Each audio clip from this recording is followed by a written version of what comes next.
Hello दोस्तों, नमस्कार। स्वागत है आपका हमारे यूट्यूब चैनल उत्तराखंड जीके वेरी जी ट्रिक्स में। और आज की इस वीडियो में हम बात करेंगे Uttarakhand GK test series part 50, जो कि हमारी फेमस है पोस्टमार्टम क्लास नाम से, जिसमें हम डेली 10 प्रश्नों के बारे में बात करते हैं और उससे संबंधित जितने भी प्लस पॉइंट एग्जाम में पूछे जाते हैं उनके बारे में भी पढ़ते हुए आगे चलते हैं। तो अगर आप लोगों को ये वीडियो पसंद आती है दोस्तों, तो वीडियो को लाइक ज़रूर करें, कमेंट ज़रूर करें और अपने दोस्तों के साथ में भी इस चैनल को ज़्यादा से ज़्यादा शेयर करें, ताकि जिस उद्देश्य से हमारे द्वारा ये वीडियोज़ बनाई जा रही है वह उद्देश्य पूरा हो और सभी लोग इन वीडियो से अपने एग्जाम्स में अच्छा परफॉर्म कर पाएँ। और ये वीडियो आपके उत्तराखंड के सभी एग्जाम्स वीडियो, वीपीडीओ सहित 854 पदों, कनिष्ठ सहायक के 746 पदों, आगामी पटवारी और पुलिस भर्ती हेतु काफ़ी इंपोर्टेंट सीरीज रहने वाली है। और आज का हमारा पहला प्रश्न है, संपूर्ण भारत में सामान्य सीट पर निर्वाचित होने वाले प्रथम हरिजन सदस्य कौन थे?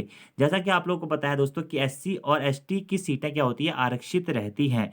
तो आरक्षित सीट को छोड़कर सामान्य सीट पर चयनित होने वाले प्रथम हरिजन सदस्य जिनका संबंध उत्तराखंड से ही था, वो कौन थे? वो थे बिहारी लाल चौधरी जी। बिहारी लाल चौधरी जी आम सीट या सामान्य सीट पर निर्वाचित होने वाले प्रथम हरिजन सदस्य थे। इसी के साथ साथ दोस्तों बिहारी लाल चौधरी जी ने 1929 में कांग्रेस के लाहौर अधिवेशन में भी भाग लिया था। तो प्रश्न आपसे पूछा जा सकता है दोस्तों कि 1929 में कांग्रेस के लाहौर अधिवेशन में किसके द्वारा भाग लिया गया था? तो बिहारी लाल चौधरी जी के द्वारा भाग लिया गया था। और सर्वप्रथम ये आम सीट पर निर्वाचित होने वाले प्रथम हरिजन सदस्य तो बने थे, लेकिन कब जीता थी उन्हें आम सीट? 1936 में, जब प्रांतीय असेंबली के लिए चुनाव हो रहे थे, उस टाइम पे सामान्य सीट से चुनाव जीते थे। उसके बाद में 1937 में संयुक्त प्रांत के कांग्रेसी मंत्रिमंडल में इनका नाम आया। एट लास्ट में दोस्तों 1940 में 42 वर्ष की आयु में इनका निधन भी हो गया था। तो बिहारी लाल चौधरी जी से आपको 2 पॉइंट तो इंपोर्टेंटली याद रखने हैं कि आम सीट पर निर्वाचित होने वाले प्रथम हरिजन सदस्य थे। इसी के साथ साथ 1929 में कांग्रेस के लाहौर अधिवेशन पे इन्होंने भाग लिया था। अब कुछ जो हमारे अन्य पॉइंट है उनका भी थोड़ा बहुत पोस्टमार्टम कर लेते हैं। जयनंद भारती जी, इनके बारे में आपको बताइए, उत्तराखंड में डोला पाल के आंदोलन के प्रणेता के रूप में जयनंद भारती जी को ही जाना जाता है। 1923 से इसकी शुरुआत हुई थी, कहीं कहीं 1930 भी आपको देखने को मिल जाएगा। इसी के साथ में अगला है दोस्तों हमारा क्या, खुशीराम आर्या जी। ठीक है, तो खुशीराम आर्या जी के बारे में आपको एक पॉइंट याद रखना है कि इन्होंने शिल्पकार सुधारणी सभा का गठन किया था। याद रखना आपको, शिल्पकार सुधारणी सभा या शिल्पकार सुधारणी अ, हाँ, शिल्पकार सुधारणी सभा का गठन खुशीराम आर्य जी के द्वारा किया गया था। नेक्स्ट वन हमारे कौन दोस्तों, एक यहीं से आता है हमारा क्या, हरि प्रसाद टमटा जी का नाम। हरि प्रसाद टमटा, आप सभी लोगों ने इनके बारे में पढ़ा होगा कि दलितों के लिए शिल्पकार शब्द का प्रयोग सर्वप्रथम किसके द्वारा किया गया था? तो हरि प्रसाद टमटा जी के द्वारा ही किया गया था। और कब दिया गया था इन्होंने दलितों को शिल्पकार नाम, कब दिया? 1911 में दिया था। और यह प्रश्न भी एग्जाम में बहुत बार पूछा गया दोस्तों कि दलितों को शिल्पकार नाम किसके द्वारा दिया गया था? तो हरि प्रसाद टमटा जी के द्वारा दिया गया था। कब? 1911 में। इसी के साथ अगर आपसे पूछा जाता है कि दलितों को शिल्पकार नाम प्रदान करने में अग्रणी भूमिका किसने निभाई थी? तो दलितों को शिल्पकार नाम प्रदान करने में अग्रणी भूमिका खुशीराम आर्य जी ने निभाई थी। लेकिन दलितों को शिल्पकार नाम दिया किसने था? वो दिया था हरि प्रसाद टमटा जी ने। इस कारण इन दोनों पॉइंटों में काफी कंफ्यूजन होता है। ठीक है, बाकी बलदेव सिंह आर्य जी के बारे में मैं आपको इससे प्रीवियस वीडियो में बता चुका था कि सर्वाधिक लंबी अवधि तक विधायक और मंत्री पद को सुशोभित करने वाले उत्तराखंड के प्रथम विधायक के रूप में बलदेव सिंह आर्य जी को जाना जाता है। और खुशीराम आर्य जी के बारे में मैं आपको बता चुका हूं कि इन्होंने शिल्पकार सुधारणी सभा का गठन किया था। ठीक है, और दलितों को शिल्पकार नाम देने में भी इनका अग्रणी योगदान था। अब दोस्तों यहीं से एक बात आती है कि शिल्पकार सुधारणी सभा का गठन कब हुआ था? तो 1913 में शिल्पकार सुधारणी सभा का गठन हुआ था। अगर हम दोस्तों इसके इतिहास के बारे में बात करें, तो जो हमारे कौन, मुंशी हरिप्रसाद टमटा जी हैं, जिन्हें उत्तराखंड का भीमराव अंबेडकर या फिर उत्तराखंड में शिल्पकारों के भगवान या मसीहा के रूप में भी जाना जाता है, उनके द्वारा ही सर्वप्रथम 1911 में दलितों हेतु शिल्पकार शब्द का प्रयोग किया गया था। लेकिन हरिजनोद्धार कार्यक्रम में इनकी अग्रणी भूमिका थी, जिस कारण 1905 में मुंशी हरिप्रसाद टमटा जी टमटा सुधारणी सभा की स्थापना करते हैं।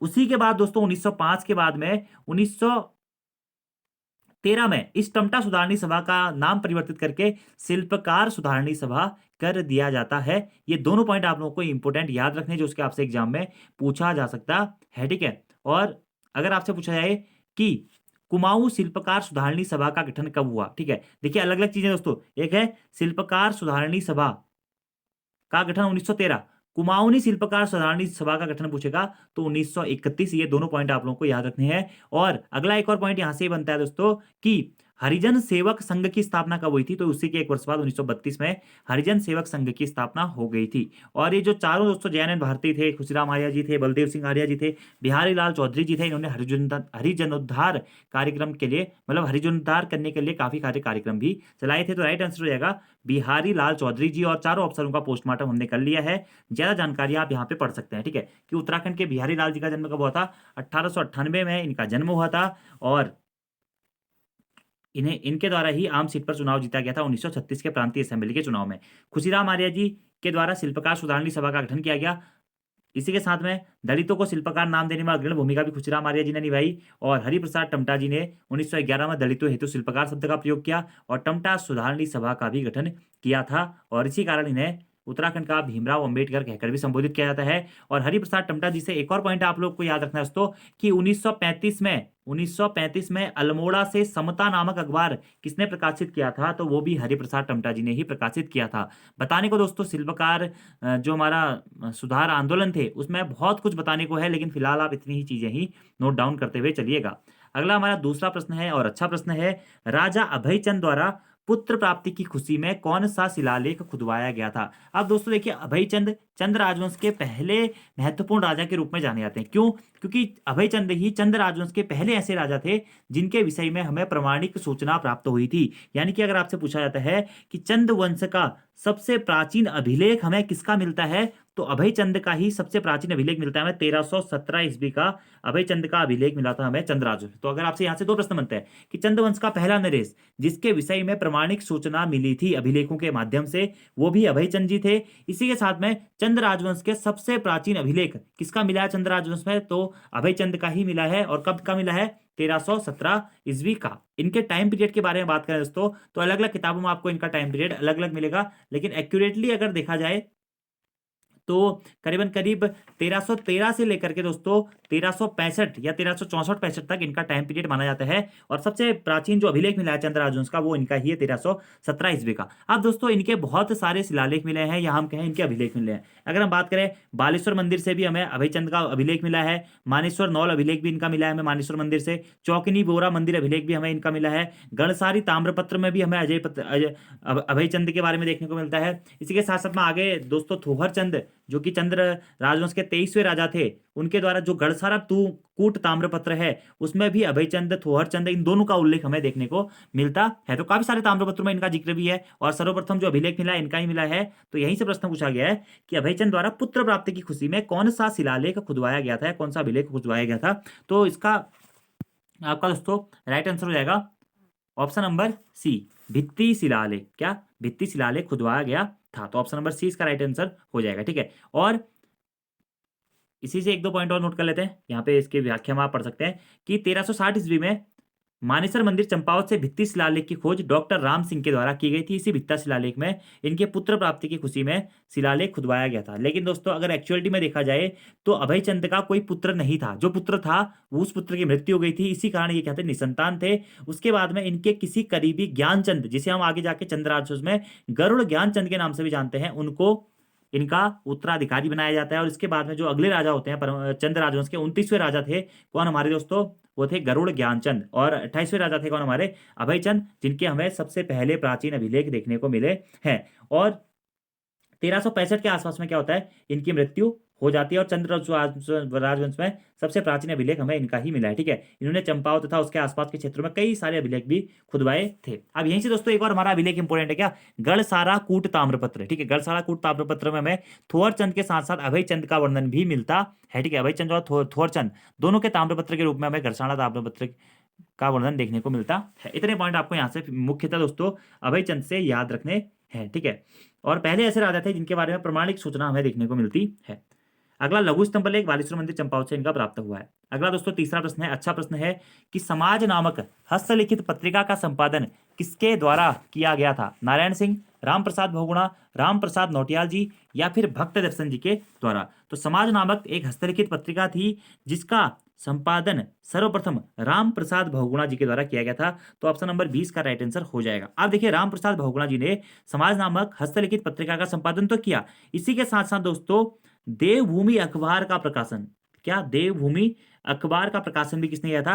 राम प्रसाद बहुगुणा जी ने ही किया था। इसी के साथ साथ दोस्तों इन्होंने जो ये समाज नामक हस्तलिखित पत्रिका थी, इसका संपादन 1942 में भारत छोड़ो आंदोलन के दौरान किया था। और इस पत्रिका का संपादन कहाँ से होता था? तो चमोली से इस पत्रिका का संपादन इनके द्वारा किया गया था, राम प्रसाद बहुगुणा जी। इसी के साथ साथ दोस्तों कर्णप्रयाग चमोली मार्ग पर स्थित टेलीफोन के कई तार इनके द्वारा काट डाले गए थे और छात्रों को भी इन्होंने आंदोलन में शामिल होने के लिए उकसाया था। इसी कारण 15 सितंबर 1942 को इनको जेल हो जाती है। तो रामप्रसाद बहुगुणा जी से 2 से 3 पॉइंट बहुत इंपॉर्टेंट है कि समाज नामक हस्तलिखित पत्रिका का प्रकाशन शुरू किया था रामप्रसाद बहुगुणा जी ने 1942 में, और देवभूमि अखबार का भी प्रकाशन इनके द्वारा किया गया था। और युवाओं को भी इन्होंने मोटिवेट किया कि आप भी आइए और स्वतंत्रता आंदोलन में भाग लीजिए। अब देखिए दोस्तों, पत्रकारिता का विषय आया है तो पत्रकारिता के इतिहास के बारे में थोड़ा सा बात कर लेते हैं दोस्तों कि उत्तराखंड में पत्रकारिता का जनक किसे कहा जाता है दोस्तों? जॉन मैकनीन साहब को उत्तराखंड में पत्रकारिता का जनक या फिर फादर ऑफ मसूरी भी जॉन मैकनीन को ही कहा जाता है, क्योंकि यही जॉन मैकनीन थे जिन्होंने 1842 में मसूरी से द हिल्स नामक अखबार का प्रकाशन किया था। और उत्तराखंड से निकलने वाला प्रथम समाचार पत्र या प्रथम अखबार कौन सा था? वो था द हिल्स। कब निकला था? 1842 में। प्रकाशक या संपादक कौन था? वो थे जॉन मैकनीन। कहां से निकला था? हिमालयन प्रेस मसूरी से यह निकला था। और यह क्या था? अंग्रेजी भाषा का प्रथम अखबार था। 2 प्रश्न बनते हैं। उत्तराखंड से निकलने वाला प्रथम समाचार पत्र द हिल्स, उत्तराखंड से निकलने वाला अंग्रेजी भाषा में प्रथम समाचार पत्र हो जाएगा द हिल्स। इसी के साथ में अगला जो पॉइंट आता है दोस्तों हमारा, वो आता है समय विनोद। बहुत महत्वपूर्ण है। उत्तराखंड से प्रकाशित होने वाला प्रथम हिंदी अखबार या प्रथम हिंदी समाचार पत्र कौन सा था?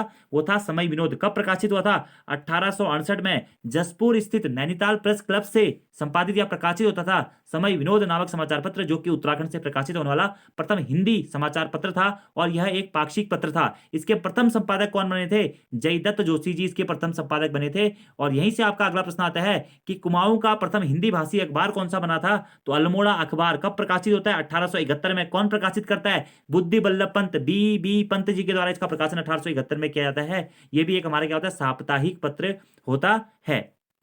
इसी के साथ में दोस्तों एक और पॉइंट आपको यहां से निकलना है कि गढ़वाल से निकलने वाला प्रथम हिंदी समाचार पत्र कौन सा था? वो था गढ़वाल समाचार पत्र। 1902 में गिरजादत्त नैथानी जी के संपादन में गढ़वाल से निकलने वाले प्रथम समाचार पत्र या गढ़वाल से निकलने वाले प्रथम हिंदी समाचार पत्र के रूप में गढ़वाल समाचार को जाना जाता है।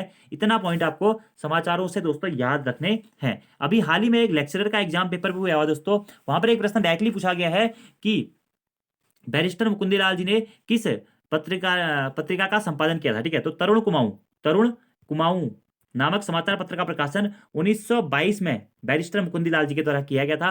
कहां से दोस्तों? पौड़ी गढ़वाल के लैशडाउन से इसका प्रकाशन किया गया था। अब यहीं से दोस्तों एक और हमारा काफी महत्वपूर्ण अखबार है दोस्तों, क्या अगर हम कहें पत्र समाचार पत्र है क्या? समता नामक अखबार। समता नामक अखबार, ठीक है, हरिप्रसाद टमटा जी के द्वारा दलितोधारक समाचार पत्र के रूप में इसका प्रकाशन किया गया था। ठीक है, याद रखना है आपको। और इसका प्रकाशन कब किया गया था समता नामक समाचार पत्र का? तो 1934 में इसका प्रकाशन किया गया था। बहुत महत्वपूर्ण दोस्तों ये भी हमारा प्रश्न है। बाकी कुछ अन्य पत्रकारिता वाले विषय भी हैं जो कि हम कभी अन्य वीडियो में बात करेंगे। और चैनल पे भी दोस्तों एक वीडियो डाला गया है पत्रकारिता का। ठीक है, पत्रकारिता का वीडियो डाला गया है, आप उस वीडियो को देख लीजिएगा, वहां से आप बहुत कुछ सीखेंगे। ठीक है, तो वही चीजें यहाँ पे लिखी गई हैं, थोड़ी बहुत आप देख लीजिएगा। अगला हमारा चौथा प्रश्न है, अच्छा प्रश्न है दोस्तों, कि किसके द्वारा 1921 में कत्यूर बागेश्वर में कुमाऊं परिषद की एक शाखा गठित की गई और कुली बेगार के विरुद्ध आंदोलन का नेतृत्व किया गया? तो इसका आंसर हो जाएगा दोस्तों हमारा क्या? मोहन सिंह मेहता, MS मेहता जी के द्वारा बागेश्वर में कुमाऊं परिषद की एक शाखा गठित की और कुली बेगार के विरुद्ध आंदोलन का नेतृत्व किया गया। किसके द्वारा? मोहन सिंह मेहता जी के द्वारा। आप देखिए दोस्तों, जो एक कुमाऊं परिषद है ना, ये कुमाऊं परिषद बनी ही एग्जाम में आने के लिए, मैं बहुत बार कह चुका हूं कि ये कुमाऊं परिषद का गठन ही इसलिए हुआ है कि ये एग्जाम में पूछी जा सके। क्यों? क्योंकि 1916 में इसका गठन हुआ था। 1917, 1918, 1919, 1920, 1923 और 1926 इसके 6 अधिवेशन हुए थे। 6 के 6 अधिवेशन में इससे पहले की पोस्टमार्टम क्लासेस में आपको बता चुका हूं। और उन अधिवेशनों की अध्यक्षता किसने करी थी? ये। और उन अधिवेशनों का आयोजन कहां पर किया गया? ये पॉइंट। और वो अधिवेशन क्यों प्रसिद्ध थे? यहां से आपको 2 से 3 प्रश्न या हर एग्जाम में एक प्रश्न देखने को जरूर मिलता है। तो कुमाऊं परिषद गठन 1916 में, प्रथम अधिवेशन 1917 में, पहली बैठक 1916 में ही हुई थी। प्रथम अधिवेशन अल्मोड़ा में हुआ था, कब? 1917 में। संपादन जयदत्त जोशी जी के द्वारा किया गया था। और कुमाऊं परिषद का अल्मोड़ा कांग्रेस में विलय कब हुआ था? तो 1926 में कुमाऊं परिषद का अल्मोड़ा कांग्रेस में विलय हो गया था। बाकी इसके अधिवेशनों के बारे में मैं आपको पहले बता चुका हूं। और कुमाऊं परिषद की एक शाखा बागेश्वर में या कत्यूर घाटी में मोहन सिंह मेहता जी के द्वारा गठित की गई थी। और ये मोहन सिंह मेहता जी वही व्यक्ति हैं जो कि उत्तराखंड से जेल जाने वाले प्रथम स्वतंत्रता संग्राम सेनानी थे। काफी बार एग्जाम में प्रश्न पूछा गया कि उत्तराखंड से जेल जाने वाले प्रथम स्वतंत्रता संग्राम सेनानी कौन थे? वो थे हमारे मोहन सिंह मेहता जी। अब देखिए, कुली बेगार, कुली उतार या कुमाऊं परिषद की शाखा के बारे में कहीं पे भी कुली बेगार शब्द का जिक्र आता है तो हमें नाम आता है यहाँ पे याद किसका? बद्रीदत्त पांडे जी का, क्योंकि इन्हें कुर्मांचल केसरी के नाम से जाना जाता है। और मुख्यतः 13 से 14 जनवरी 1921 को बागेश्वर में उत्तरायणी कौतिक के अवसर पर सरयू और गोमती नदी के संगम पर कुली बेगार प्रथा के जो रजिस्टर थे उन्हें सरयू नदी में बहा दिया गया था। इस कारण बद्रीदत्त पांडे जी को कुमाऊं केसरी या कुर्मांचल केसरी की उपाधि भी दी गई थी। लेकिन इसका राइट आंसर जो है शाखा के बारे में पूछा गया तो वह था मोहन सिंह मेहता जी, एमएस मेहता, जो उत्तराखंड से जेल जाने वाले प्रथम स्वतंत्रता संग्राम सेनानी थे। इनके द्वारा ही 1933 में ग्राम सुधार समिति का गठन किया गया था। और 1938 में कताई बुनाई के प्रचार केंद्र के रूप में भी इन्होंने, मतलब कताई बुनाई प्रचार केंद्र इन्होंने खोला था। इतने पॉइंट आपको मोहन सिंह मेहता से याद रखने हैं। बताने के लिए बहुत सारे पॉइंट है, लेकिन फिलहाल दोस्तों इतने ही आप नोट कर लीजिएगा। अगला हमारा 5वां प्रश्न है, सरल प्रश्न है कि निम्नलिखित में से कौन सा कथन असत्य है? अब ये दोस्तों ये जो कथन दिए गए या तो ये उपनाम के आधार पर दिए गए या फिर ये कथन नॉर्मली डायरेक्टली सिंप्लिसिटी के रूप में दिए गए, जो कि आपसे एग्जाम में भी पूछे जा सकते हैं कि किसका उपनाम क्या है या कैसे। देखिए दोस्तों, उत्तर का काशी किसे कहा जाता है? इसमें असत्य पूछा गया है। उत्तर का वाराणसी, एक हथिया देवाल, एक हथिया नौला या रानी महल। देखिए, उत्तर का काशी कहा जाता है दोस्तों किसे? विमांडेश्वर। विमांडेश्वर मंदिर जो पड़ता है ना द्वाराहाट से 5 किलोमीटर आगे अल्मोड़ा जनपद में, उसे क्या कहा जाता है? उत्तर का काशी कहा जाता है। ठीक है। उत्तर का वाराणसी किसे कहा जाता है? बागेश्वर को उत्तर का वाराणसी कहा जाता है। ये सही है। एक हथिया देवाल कहाँ स्थित है दोस्तों? पिथौरागढ़ जनपद के थल में स्थित है एक हथिया देवाल, ये भी कथन सत्य है। एक हथिया नौला कहाँ स्थित है दोस्तों? यह चंपावत में स्थित है, ये भी बिल्कुल सही है। रानी महल, ये दोस्तों हरिद्वार में स्थित नहीं है, जबकि रानी महल कहाँ स्थित है अगर आपसे एग्जाम में पूछाता है तो बागेश्वर में स्थित है रानी महल। अब यहीं से आपका एक प्रश्न मैं पूछ रहा हूं, रानी का चबूतरा उत्तराखंड में कहाँ स्थित है? रानी का चबूतरा। और सोम का भांडा नामक स्थान उत्तराखंड में कहाँ स्थित है, यह आपको बताना है। ठीक है। तो उत्तर का काशी विभांडेश्वर मंदिर अल्मोड़ा, उत्तर का वाराणसी बागेश्वर को कहा जाता है, व्याघ्रेश्वर भी बागेश्वर को ही कहा जाता है। ठीक है। एक हथिया देवाल पिथौरागढ़ में स्थित है, इसका निर्माण किसने किया था? बाज बहादुर चंद के द्वारा इसका निर्माण किया गया था, पिथौरागढ़ के थल में स्थित है। ठीक है। एक हथिया नौला जगन्नाथ मिस्त्री ने अपनी पुत्री कस्तूरी की सहायता से इस एक हथिया नौले का निर्माण किया था। ठीक है। इसी के साथ में रानी महल का है, बागेश्वर में स्थित है, ये मैंने आपको बता दिया था। अब 1 से 2 पॉइंट और यहाँ से दोस्तों बनते हैं जो कि आपसे एग्जाम में पूछे जा सकते हैं कि नीलगिरी किसका प्राचीन नाम था? तो नीलगिरी बागेश्वर का ही प्राचीन नाम था। ठीक है। सोर क्षेत्र या छोटा कश्मीर पिथौरागढ़ के प्राचीन नाम थे। अगला प्रश्न आता है कि कालो का डांडा किसका प्राचीन नाम था? तो लैंसडाउन का प्राचीन नाम था। क्या? कालो का डांडा। ठीक है। रामजे नगर या रामजी नगर के रूप में किसे जाना जाता है? तो रामनगर को रामजी नगर या रामजी नगर के रूप में जाना जाता है। अब देखिए, रानी महल तो है बागेश्वर में, तो हरिद्वार के उपनाम यहां पर इंपोर्टेंट है, आपको याद रखना है। हरिद्वार को मायापुरी कहा जाता है, मयूरपुर कहा जाता है, कपिलाश्रम या कोपिल या कुपिला शिव की राजधानी, शिव द्वार और माया क्षेत्र के रूप में हरिद्वार को ही जाना जाता है। इतने पॉइंट आपको मुख्यतः हरिद्वार से याद रखते हुए चलने हैं। बाकी आगे बढ़ते हैं, काफी सारे उपनाम है, इसके ऊपर भी मैं अपने चैनल पे वीडियो डाल चुका हूं दोस्तों कि उत्तराखंड के प्रसिद्ध शहरों के उपनाम आप सर्च करिएगा यूट्यूब पे और आगे लिख दीजिएगा भाई Uttarakhand GK very easy tricks. काफी सारे पॉइंट में वहां पर आपको इसके संबंध में बता चुका हूं। अगला हमारा प्रश्न है कि कैम्पटी फॉल या कैम्पटी जलप्रपात किस जनपद में स्थित है? और ये प्रश्न दोस्तों ऐसा है ना, इसमें काफी सारे लोग गलती करते हैं एग्जाम में, क्योंकि कहीं कहीं अगर आप किताबों में पढ़ेंगे तो इसे मसूरी के पास में दिखाया जाता है, तो लोग मसूरी समझ के इसे बहुत बार देहरादून जनपद में टिक करके आ जाते हैं। लेकिन एग्जैक्टली अगर मैं आपको बताऊं कि कैम्पटी फॉल उत्तराखंड के किस जनपद में स्थित है, तो ये स्थित है दोस्तों टिहरी गढ़वाल जनपद में। यह स्थित है मुख्यतः कहाँ? टिहरी गढ़वाल जनपद में। होने का दोस्तों निश्चित सी बात है, मसूरी से 15 किलोमीटर की दूरी पर पड़ता है, इस कारण इसे मसूरी के पर्यटक स्थलों में गिना जाता है। लेकिन एक्चुअलिटी में पूछा जाए आपसे कि कैम्पटी जलप्रपात उत्तराखंड के किस जनपद में स्थित है, तो टिहरी गढ़वाल जनपद में स्थित है। और टिहरी ऑप्शन में नहीं है दोस्तों, तो आप ये कह सकते हैं मसूरी दिया हुआ है, तो आप वहां पे मसूरी को भी टिक कर सकते हैं। टिहरी को ही दोस्तों त्रिहरि नाम से जाना जाता है, टिहरी को ही धनुष तीर्थ नाम से भी जाना जाता है। और टिहरी जनपद की स्थापना हुई थी 1 अगस्त 1949 को। इतने पॉइंट आपको यहां से याद रखने हैं। अब जो दोस्तों ये कैम्पटी फॉल है ना, यह उत्तराखंड का सबसे प्रसिद्ध जलप्रपात या फॉल के रूप में जाना जाता है। और उत्तराखंड राज्य में सर्वाधिक पर्यटक कौन से जलप्रपात में आते हैं? वह इसी कैम्पटी जलप्रपात में आते हैं, जो कि टिहरी जनपद में स्थित है। ठीक है। और यह राज्य का सबसे मनोहर और विशाल जलप्रपात के रूप में जाना जाता है। इसी कैंपटी फॉल के ऊपर पे दोस्तों 2003 में डाक टिकट भी जारी किया गया था, 2003 में, और आई थिंक 5 रुपए का डाक टिकट जारी किया गया था। कितने रुपए का? 5 रुपए का। अब देखिए कैंपटी फॉल तो ठीक हो गया। कैंपटी फॉल के साथ साथ ही उत्तराखंड में 2 से 3 फॉल और इंपोर्टेंट है दोस्तों। पहला है हमारा बिरथी जलप्रपात, जिसे भेलछड़ा जलप्रपात के नाम से भी जाना जाता है।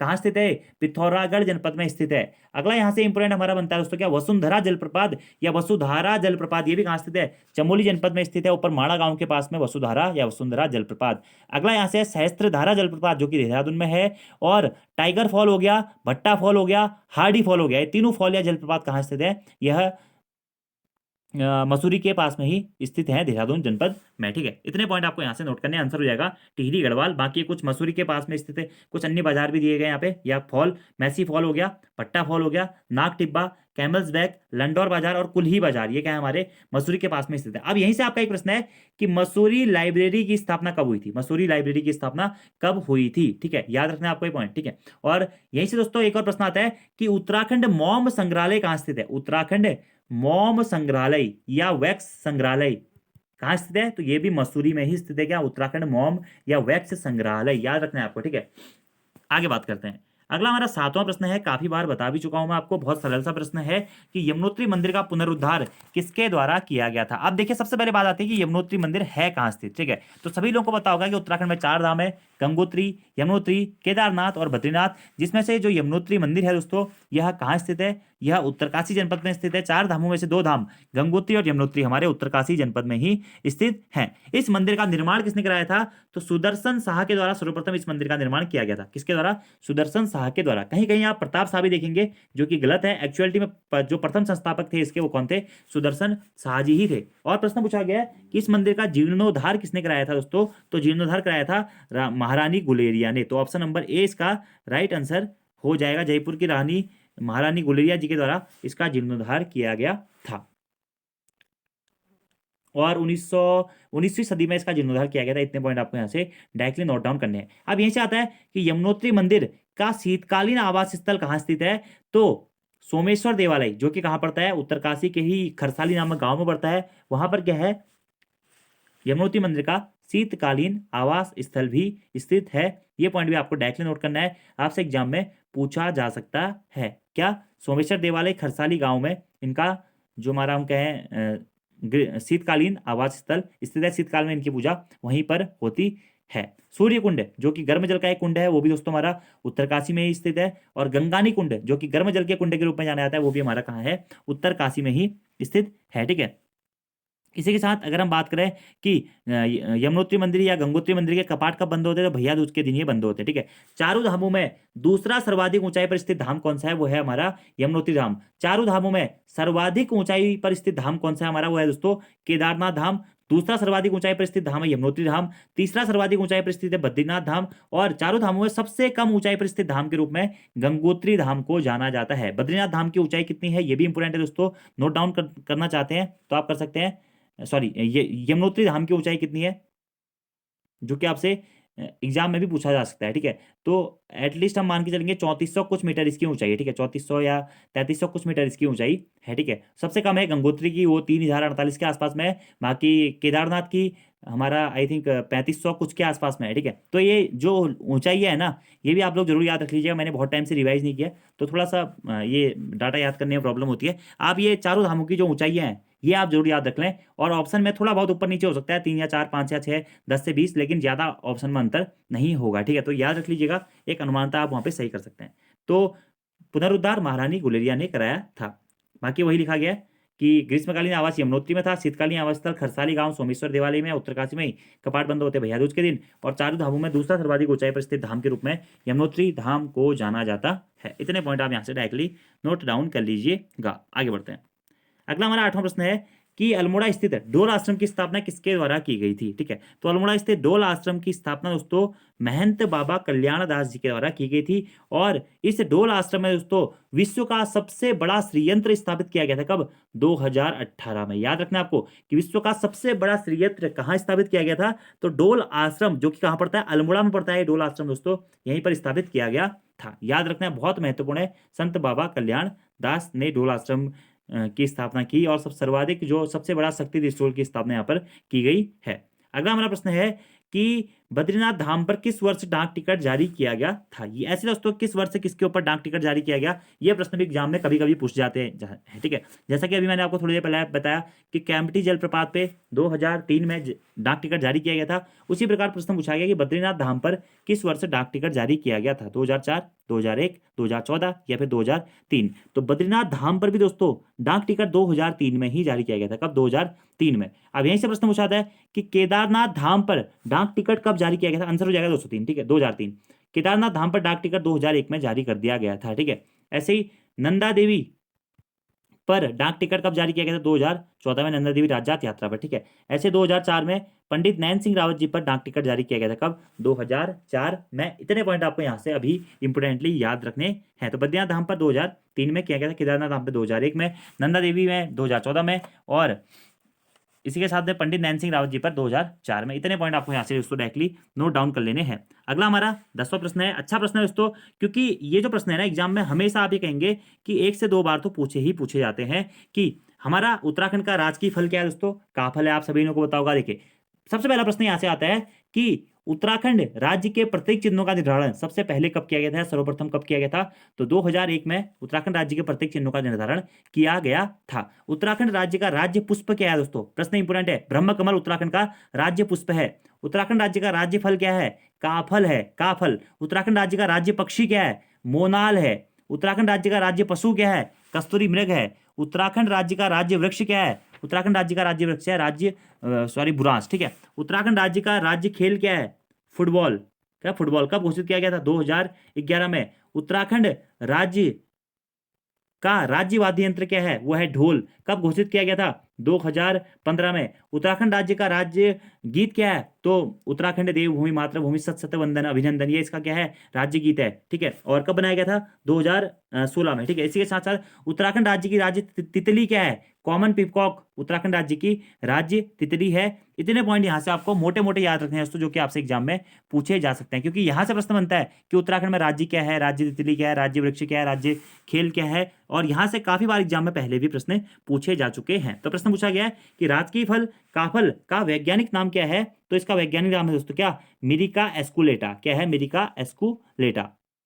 और उत्तराखंड राज्य की राज्य तितली कॉमन पिकॉक है। 2016 में कॉमन पिकॉक को राज्य तितली घोषित किया गया था। और कॉमन पिकॉक का अगर हम बात करें वैज्ञानिक नाम क्या है, तो वो है पोपिलियो बिरियार। क्या है, पोपिलियो बिरियार। ठीक है, और यहीं से प्रश्न आता है कि कॉमन पिकॉक का जीवन काल लगभग 30 से 35 दिन का होता है। तिमरू के पेड़ में ये अंडे देती है। अब देखिए, उत्तराखंड राज्य का राज्य वृक्ष क्या है, बुरांस है। बुरांस का वैज्ञानिक नाम क्या है, रोडोडेड्रॉन अल्बोरियम। ठीक है, उत्तराखंड राज्य का राज्य पशु क्या है दोस्तों, कस्तूरी मृग है। कस्तूरी मृग का वैज्ञानिक नाम क्या है, मास्कस काइशोगास्टर। उत्तराखंड राज्य का राज्य पक्षी क्या है, मोनाल है। मोनाल का वैज्ञानिक नाम क्या है, लोफोफोरस इम्पीजेनस। उत्तराखंड राज्य का राज्य पुष्प क्या है दोस्तों, वो है ब्रह्मकमल। ब्रह्मकमल का वैज्ञानिक नाम क्या है, सोसुरिया अब वेलेटा। क्या है, सोसुरिया अब वेलेटा।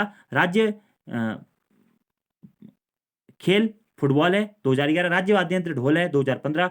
राज्य तितली कॉमन पिकॉक है, 2016। राज्य की 2016 उत्तराखंड देवभूमि मातृभूमि सत सत वंदन अभिनंदन। इतने पॉइंट आपको राज्य से याद रखने हैं। ठीक है, और राज्य चिन्ह भी दोस्तों आप जरूर याद रखिएगा कि राज्य चिन्ह में जो इस टाइप का आपने चिन्ह देखा होगा कि कितनी पर्वत चोटियां, 3 पर्वत चोटियां। गंगा की लहरें कितनी है, 4 है। और सत्यमेव जयते कहाँ से लिया गया, मुंडकोपनिषद से लिया गया सत्यमेव जयते, जो कि इसमें अशोक की लाट के नीचे पे लिखा गया है। और ये प्रश्न एग्जाम में काफी बार रिपीट होते हैं और डायरेक्टली रिपीट होते हैं दोस्तों। ठीक है, और जो ये टॉपिक है ना, राज्य वृक्ष, राज्य पक्षी, राज्य खेल, राज्य हो, ये दोस्तों हर एग्जाम में 1 या 2 प्रश्न यहाँ से पूछे जाते रहते हैं। तो आप नोट डाउन इनको जरूर कर लीजिएगा। ऑप्शन हो जाएगा इसका ऑप्शन नंबर सी आंसर। ठीक है, अगला आज का आपका होमवर्क का क्वेश्चन है दोस्तों कि उत्तराखंड की किस महिला को भारतीय सेना में 2020 में मेजर जनरल के पद पर नियुक्त किया गया है या नियुक्त किया गया था।